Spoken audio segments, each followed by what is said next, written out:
This study focuses on the historical image and today's image of Boston City and comparison of them. The main goals of this study are determining the environment, places, architecture, texture of two different chosen roads, and finding answers to how different they are from each other by comparing them. The spaces observed in this study will be evaluated with the opinions about abstract spaces, holy spaces, absolute spaces, contradictory spaces, and spatial triad of Henry Lefebvre. Boston City is one of the oldest cities in the US. It was the scene of several key events of the American Revolution, such as the Boston Massacre, the Boston Tea Party, the Battle of Bunker Hill, and the Siege of Boston. In this perspective, Boston has many historical places. On the other hand, Boston City has the sixth largest economy in the country and 12th largest in the world. That means Boston has another face which is quite different from its historical side. To observe these two different sides and also compare them, I chose two different roads. The first route starts from Beacon Hill District, where is the oldest district of Boston City, and ends with the North End District, where is another one of the oldest districts again. The second one starts with Downtown Crossing and continues with Financial District, where are the totally new faces of Boston City. The observations will be dealt with in the following sections in details, and in the final part there will be a comparison between these two roads. My digital Flaneur experience begins with the Beacon Hill District. As I learned that it is the oldest district in Boston City, I wanted my experience to begin from here. I started to walk in Charles Street, and my first impression was about the scale of apartments which surround the street. The scales of those apartments are really close to human scale, and this makes us feel we are in a really warm and safe neighborhood, because as architects we know our impressions or feelings can be changed due to scale of buildings. And also my next impression was about the materials of apartments. The main material of those apartments are bricks, and the choice of materials also gives warm feelings. Also as an architect I can say that. This choice of material makes whole street were designed in context, because they look like they were designed together and they speak the same language. While I kept continuing, I observed there are small and old-fashioned boutiques, stores, cafes, and pubs. As I observed from social media platforms, mostly local neighbors spent their times in those places. However, as I mentioned, it is the oldest district of Boston City. Tourists come to this district to see the environment. Henry Lefebvre says, urban society built with social spaces does not turn everyday life into an image. It changes the diary based on itself and transforms it. So in this perspective, the situation of Beacon Hill is far from just being an image, because the society turns it into a living space. Because yes, it's an old place, but activities of daily life of people turns that old place into today's living space. Because when I saw the old pictures of the district, I did not see any difference from today. But when I was walking in the street, I felt the mixture of history, modernity, and conception definition.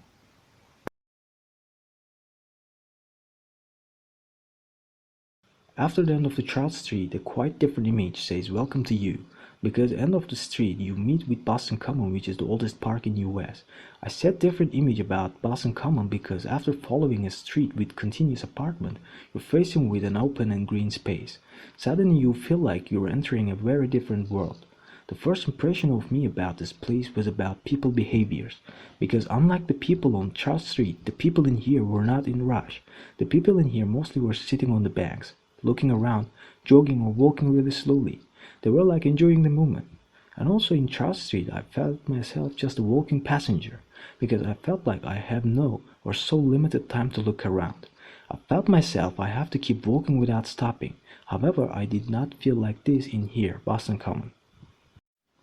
According to Leffer's absolute space definition, human life is in close relationship and harmony with nature, with space that has not yet been cut off from naturalness. I know nobody is farming here, but still people feel themselves in nature when they are here. And again, Leffer says, all the human activity is trying to transform absolute space, but it attributes a different quality and character to it. Again, this space is not design, it's related space. It's space representation rather than representation. Yes, this place was designed by someone of course, but compared to modern city life, this place is a small and modern representation of a natural life. After the walk in Boston Common, I turned my road through the Boston City Hall Plaza, and I started to follow the Beacon Street. While I walking in the street, I realized one side of the road was surrounded by the apartments, the other side was the face of Boston Common. So the road was a mixture of the districts I have been observing. So I had a nice chance to observe those different places in on one street. When I walk on the street, I thought that how lucky the ones who are living in those apartments, because they are living in history and their daily view is that great park. Then at the end of this apartment, I reached that Massachusetts State House. As I searched from internet, I knew this building is also a really historical building for Boston City. It was built in 1798 and is still used. The building houses the Massachusetts General Court and the offices of the Governor of Massachusetts. As I observed from digital platforms, the building is at the top among the must-see places for tourists in Boston. I can understand that because, besides of the importance of the building, it has very charming facade and also has that famous golden dome.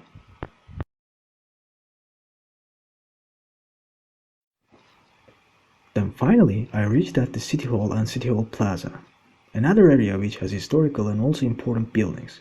However, compared to other districts I have been observing, the historical history of this district is a bit short. This area has many official buildings such as Boston City Hall Plaza, Center Plaza, courthouses, state and federal office buildings, and a mayor MBTA subway station. In this context, we can say that this is a place where official work is done. However, in City Hall Plaza there are many events such as concerts, festivals, and celebrations. In this perspective I can say this place is kind of a designed place for people to gather.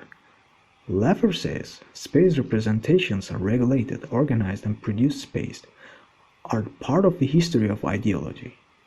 So obviously, this is a place created by someone or an ideology to bring people together, to place them as an image in people's memory.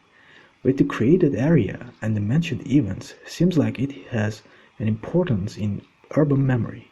However, as an architect, my first impression about this area and these buildings was that the trend of brutalism dominated the region.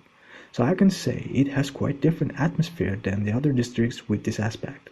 And also the choice of material was quite different than other districts. Mostly gross concrete dominates the facades of buildings. And as I observed before, the main material was brick. To be honest, after those two districts I haven't observed, I disappointed about this district. After I saw Beacon Hill, Boston Common, and Massachusetts State House, I did not expect to see these kind of buildings in the street. In this way, it is separated from the other districts. I just felt like the opposite whatever I said for Beacon Hill. After crossing the City Hall Plaza, I started walking on Hanover Street, another famous way to go to the north end. Beginning of the road, Haymarket meets us. Haymarket is an open-air market on Blackstone, Hanover, and North Streets, next to Fitzgerald Kennedy Greenway between the North End and Government Center. The market is open every Friday and Saturday. As I've learned from my search, the history of Haymarket goes back to 17th century. After all those historical and elegant buildings and atmosphere, I was surprised when I saw here for the first time. The crowd, smells, noises were quite different than from all I observed. To be honest, I did not expect the bazaar culture in here, but I can't lie, I love to be here. The behaviors of people show some change in here. There are no longer people who just walk and seem to be in a hurry. But of course, the rest of the week this place is not used as market or bazaar. While I kept continuing, I realized this district is pretty similar with Beacon Hill district. I can talk about those similarities as scales, facades, shapes and materials of the buildings which surround the street, and I felt the same feelings when I was in Beacon Hill. I observed really nice and lovely Italian restaurants in my walking, and I remember I read that the other name of this place is Little Italy. And as I observed from social media, tourists prefer this district especially for the white food options.